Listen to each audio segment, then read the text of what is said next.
Айттау мәселесі. Айт күні айттағанда ең бірінші үй ол қара шаңырақ болады. Қара шаңырақ деген сөз ата-анаңыз, үлкен кісілер, ата-әжелер қайсы үйде орналасты, қайсы үйде тұрып жатыр, қай баланың қолына сыйымды болды, сол қара шаңырақ болады. Ауылдағы, колхоздағы үйіңіз қара шаңыраққа өтпейді. Ол қара шаңырақ кетті, ол же болды. Қай үйге ата-ана сыяды, мейлі ол қыздың қолына сыйса, қыздың үйі қара шаңырақ болады, ортаңғы ұлға сыйса, ортаңғы ұл қара шаңырақ болады. Яғни соған қарай мәміле жасалынады. Екінші, үлкендеріңізге кіріп бастайсыздар. Сол әулеттің үлкені кім? Сол үлкеннен басталасыздар. Үшіншісі, ауру сырқаулар. Ауру сырқау көңілінде кішкене қаяуы бар, кірбіңі бар адамдардың үйіне кіріп көңілін сұрап, жағдай сұрасуға тырысыңыздар.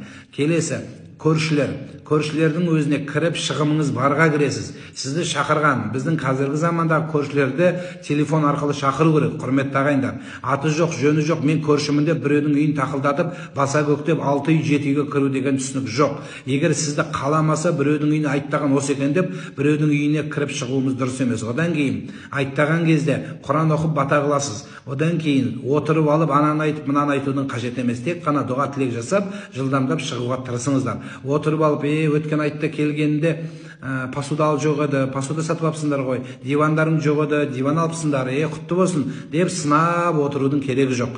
Біреудің үйіне кірген кезде соқыр болып кіріп, мылқау болып шығыңдар деп айтылады. Сол үшін айт күні бір-бірлеріңізге тек қана жақсылық болуын жасаңыздар. Енді айт күні шақырылмаған, іс сапарда болған, жұмыста болған, басқа жағдайда болған адамдарға реніш білдірудің қажеті жоқ. Міне сол нәрсеге ықтияттық жасаңыздар.